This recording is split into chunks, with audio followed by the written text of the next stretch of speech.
probabilities. Astronomically, extravagantly improbable things happen all the time by chance, and we don't seek alternative explanations. Consider a hand of 13 cards dealt in the game of bridge. It's not as many as the number of constants for making the world, which Dr. Craig pointed to, but the argument is exactly the same. If you got dealt a hand of all 13 cards which turned out to be in the same suit, say all spades, what would you think? Well, perhaps someone stacked the deck, because the odds against such an amazing fluke are actually 1 chance in 635,000 million. You'd stop the game and you'd write to column 8 and tell them what an amazing coincidence you had.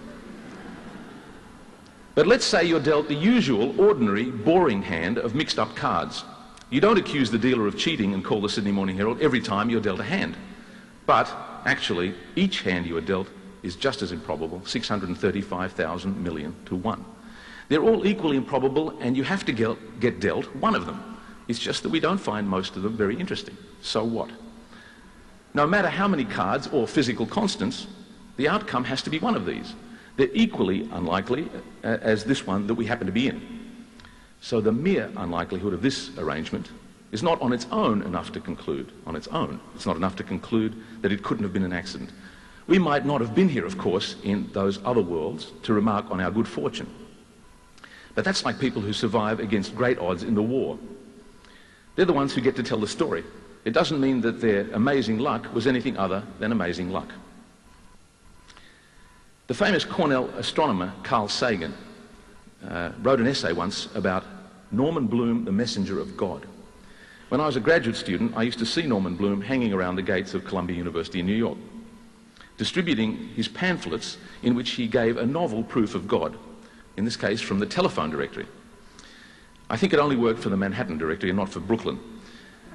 If you did, apparently, according to Norman Bloom, some calculations on the telephone numbers, you multiply the first by the second and divide it by the third, something like that, you get the number 1 or 0, I don't remember exactly, but something entirely unlikely and fantastic. And the question is, what were the odds against that?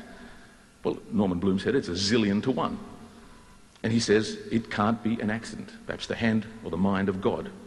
And the poor fellow, he writes on his pamphlet that he's been offering all the famous professors at Columbia University, Harvard, Princeton, and everybody up and down the East Coast, $10,000 if they can prove him wrong.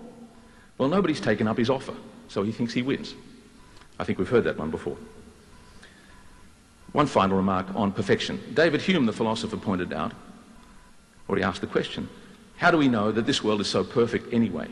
What comparisons can we make with other worlds? Hume facetiously suggests that perhaps this is a botched-up attempt of a retired, superannuated deity in occupational therapy, or the efforts of an infant deity. These are his jokes, not mine.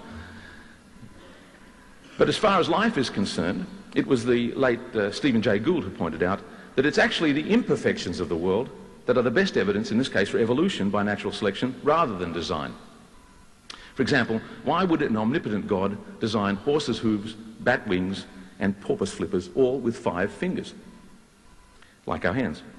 I mean, swimming with fleshy, webbed fingers seems to work all right, but if you were an omnipotent designer, you could come up with something better. If I were designing a porpoise, I'd give it a propeller. We're talking about omnipotence, after all. Dr. Craig also talked about the question of values and morality, and I'm quickly running out of time, and so not only on that issue, but also the question of Jesus and his historicity and what conclusions one can draw from that.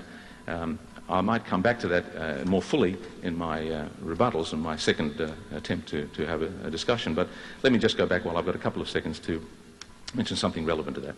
I mentioned, and this is relevant to the question of the historicity of Jesus and how one goes about believing in these cases. I mentioned the Mexican god Quetzalcoatl. The Mexicans have their own sacred book in which are recorded fantastic stories about Quetzalcoatl, but of course you wouldn't believe any of their miracles for a moment.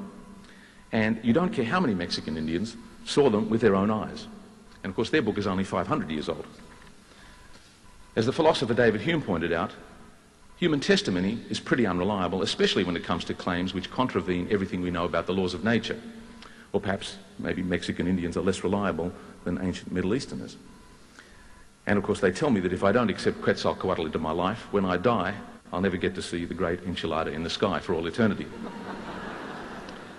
That's pretty mean, and I share Galileo's view that it would be pretty perverse of God to have given us a rational, skeptical mind and then expect us not to use it. Thank you.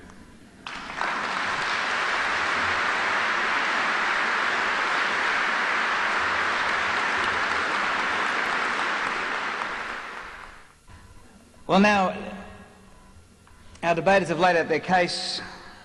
We now will have two periods where they speak for 12 minutes each, and then 8 minutes each, where they will engage in tough intellectual wrestling with each other so that the unsupported assertions can be uncovered and dealt with. So these will go 12 minutes, 12 minutes, 8 minutes, 8 minutes without interruption. Thank you.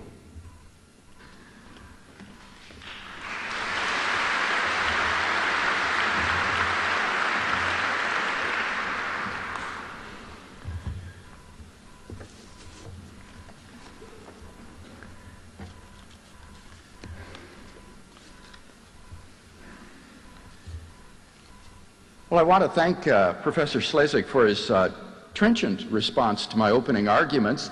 I remain unconvinced, as you might expect. Let me explain why. I first said we need to ask, what is the evidence for atheism? And here Dr. Slezak says that the only evidence against God's existence is the absence of evidence for God's existence. Now, this admission is highly significant, because it means that he tacitly agrees that all of the traditional arguments for atheism, like the problem of evil or the incoherence of the concept of God, all of these arguments fail. The only argument for atheism is the absence of evidence for God. But the problem here is that the absence of evidence is not necessarily evidence of absence. To give an example, most cosmologists believe that the universe went through an era of inflationary expansion soon after the Big Bang. As yet, we have no positive evidence, however, for this era. But does that mean, therefore, that such an era did not exist? Well, obviously not. Or to give a more mundane example, we have no evidence that there is gold on the planet Pluto. But does that mean, therefore, that there is no gold on Pluto? Well, clearly not. So when, then, does the absence of evidence count as evidence that something does not exist? Well, theorists of knowledge agree that the lack of evidence for some entity X counts as positive evidence against X's existence only in the case that if X did exist, then we should expect to see more evidence of X's existence than what we do see. For example, the absence of evidence of a planet between Venus and the Earth is a pretty good reason to think that such a planet does not exist, because if it did exist, we should have all kinds of evidence for it. Now, apply that then in the case of God. The absence of evidence for God's existence counts as evidence against God's existence only in the case that if God did exist, then we should see more evidence of his existence than what we do, in fact, see. In practical terms, what that means is this. If God exists, should we expect to see more evidence of his being than the origin of the universe out of nothing, the exquisite fine-tuning of the universe for intelligent life, the apprehension of a realm of moral and aesthetic values, the radical claims and resurrection of Jesus of Nazareth from the dead, and the immediate experience of personal fellowship with God? Well, I think the answer is obviously not.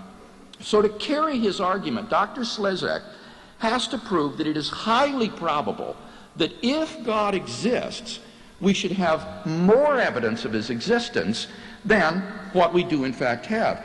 And that, I think, is sheer speculation.